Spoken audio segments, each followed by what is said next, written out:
नमस्कार, जय माँ भवानी। मैं एस्ट्रोलॉजर मदन सारस्वत, आप सभी का स्वागत है आपके अपने YouTube चैनल पर। आज व्रत के क्रम में आगे बढ़ते हुए कार्तिक महात्म्य का 12वां अध्याय है, जो कि तुलसी महात्म्य के नाम से है। इसमें आज भगवान विष्णु और दैत्यराज जलंधर के बीच में घोर संग्राम की वार्ता है।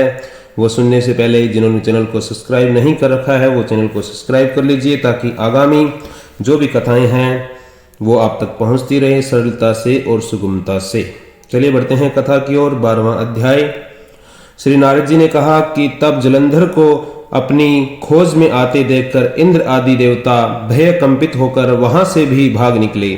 भागकर वह बैकुंठ में भगवान विष्णु के पास जा पहुंचे। फिर देवताओं ने अपनी रक्षा के लिए उनकी स्तुति की। देवताओं की दीन वाणी को सुनकर करुणा सागर भगवान विष्णु ने उनसे कहा कि देवताओं, तुम भय को त्याग दो, भागो मत। युद्ध में मैं शीघ्र ही जलंधर को देखूंगा। ऐसा कहने के साथ ही भगवान गरुड़ पर जा बैठे और तब देवताओं सहित उन्हें युद्ध क्षेत्र की ओर प्रयाण करते देख समुद्र तनया लक्ष्मी के नेत्रों में जल भर आया और उन्होंने कहा कि हे नाथ, यदि मैं सर्वदा आपकी प्रिय हूँ और भक्त हूँ तो मेरा भाई आप द्वारा युद्ध में कैसे मारा जाना चाहिए? क्योंकि समुद्र से उत्पन्न महालक्ष्मी जी थे और समुद्र से ही दैत्यराज जलंधर का जन्म हुआ था। इसलिए लक्ष्मी और जलंधर दोनों भाई बहन का संयोग हुआ। तो माँ लक्ष्मी ने भगवान विष्णु से कहा कि आप मेरे भाई को न मारें। इस पर भगवान विष्णु ने कहा कि यदि तुम्हारी ऐसी ही प्रीति है तो मैं अपने हाथों से नहीं मारूंगा, परंतु युद्ध में जाऊंगा तो अवश्य ही, क्योंकि देवताओं में मेरी बड़ी स्तुति की है। ऐसा कहकर शंख चक्र गदा पद्मधारी भगवान विष्णु गरुड़ पर चढ़े और शीघ्र ही युद्ध के स्थान पर जा पहुंचे। वहां पर जलंधर विद्यमान था। विष्णु के तेज से अर्पित देवता सिंहासन करने लगे।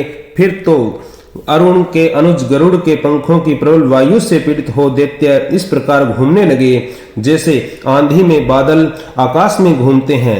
तब अपने वीर दैत्यों को पीड़ित होते देखकर जलंधर ने क्रुद्ध होकर भगवान विष्णु को अद्भुत वचन कह उन पर कठोर आक्रमण किया। यहाँ से आगे की वार्ता वर्षा ऋतु की सम्मति की द्योतक है। 13वां अध्याय। नारद जी बोले कि दैत्यों के तीक्ष्ण प्रहारों से व्याकुल हो देवता इधर उधर भागने लगे। तब इंद्र आदि को इस प्रकार भयभीत देखकर गरुड़ पर चढ़े भगवान विष्णु युद्ध में आगे बढ़े। उन्होंने अपना सारंग नामक धनुष उठाकर बड़े जोर से टंकार किया। त्रिलोकी शब्दित हो गई। त्रिलोकी में यह शब्द गूंजने लगा। पल मात्र में ही भगवान विष्णु ने हजारों दैत्यों के सिर काट गिराए, केवल टंकार मात्र से। यह देखकर जलंधर के क्रोध की सीमा न रही। फिर तो भगवान विष्णु और जलंधर का महान संग्राम हुआ। बहुत ही भयंकर संग्राम हुआ। बाणों से आकाश भर गया। लोग आश्चर्य करने लगे, क्योंकि जलंधर भी भगवान रुद्र का एक अवतार था। भगवान विष्णु ने अपने बाणों के उस वेग से उस दैत्य की ध्वजा, छत्र, धनुष, बाण इत्यादि काट डाले तथा एक बाण से उसकी छाती पर प्रहार किया। इससे वह व्यथित हो अपनी प्रचंड गदा उठाकर गरुड़ के मस्तक पर दे मारी। गरुड़ पृथ्वी पर गिर पड़ा। साथ ही क्रोध से उस दैत्य ने अपने होंठ काटने शुरू किए और भगवान विष्णु की छाती पर भी एक तीक्ष्ण बाण मारा। उससे उत्तर में भगवान विष्णु ने भी उसकी गदा काट डाली और उसने सारंग धनुष पर बाण चढ़ाकर उसको बींधना प्रारंभ किया। जलंधर भी उन पर अपने पैने बाणों को बरसाने लगा। उसी समय जलंधर ने भगवान विष्णु पर कई पैने बाण मारकर वैष्णव धनुष को काट दिया। धनुष कट जाने पर भगवान ने गदा ग्रहण कर ली और शीघ्र ही दैत्य को खींच कर मारी, परंतु वह अग्निवत अमोघ गदा की मार से भी वह चलायमान न हुआ और मदोन्मत्त हाथी की समान अपने यानी गदा की मार को फूल की माला भी जान रहा था। साथ ही उस दुर्मद ने अत्यंत ही क्रुद्ध होकर एक अग्नि त्रिशूल उठाकर विष्णु पर छोड़ दिया। भगवान विष्णु ने शिव के चरणों का स्मरण कर नंदक नामक त्रिशूल से उस त्रिशूल को छेद दिया। जलंधर ने झटक कर भगवान विष्णु की छाती पर एक मुष्टिक प्रहार किया। उसके उत्तर में भगवान विष्णु ने भी उसकी छाती पर अपनी मुष्टि का प्रहार किया। फिर दोनों घुटने टेक बाहों और मुष्टकों से बाहु युद्ध करने लगे।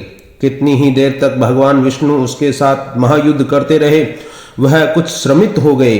तब सर्वश्रेष्ठ मायावी भगवान उस दैत्यराज से मेघवाणी में बोले कि हे रण दुर्मम दैत्य, तू श्रेष्ठ है, तू धन्य है जो इस महायुद्ध में इतने बड़े बड़े आयुधों से भी भयभीत न हुआ। तेरे इस युद्ध से मैं बड़ा प्रसन्न हूं।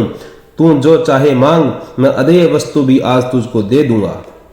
भगवान विष्णु ने दैत्यराज को वरदान मांगने के लिए कहा। मायावी भगवान विष्णु की ऐसी बात सुनकर जलंधर ने कहा कि हे भावुक, यदि आप मुझ पर प्रसन्न हैं तो एक वरदान दीजिए कि आप मेरी बहन के साथ तथा अपने सारे कुटुंबियों सहित मेरे घर पर निवास करेंगे। नारद जी कहते हैं कि उसके ऐसे वचन सुनकर भगवान विष्णु को खेद तो हुआ, किंतु उसको उसी क्षण उन देवेश ने तथास्तु कह दिया।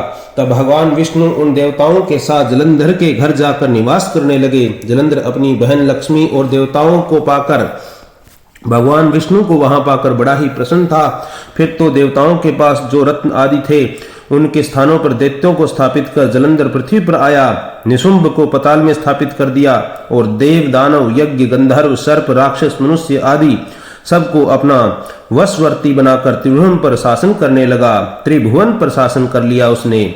उसके धर्मानुसार पुत्रों ने भी समान प्रजा का पालन किया। उसके धर्म राज्य में सभी सुखी रहने लगे और इस प्रकार दैत्यराज जलंधर ने हजारों वर्षों तक राज किया। आगे का 14वां अध्याय कल कथा में सुनाया जाएगा। उससे पहले चैनल को सब्सक्राइब करके रख लीजिए ताकि आगामी वीडियो आप तक पहुंचते रहे। आगे जलंधर के साथ भगवान का शिव का युद्ध होगा। उसके बाद तुलसी की वृंदा की कथा आएगी। आप चैनल में बने रहिए, आपको आगामी वीडियो मिलते रहेंगे। जय श्री राम, जय मां भवानी।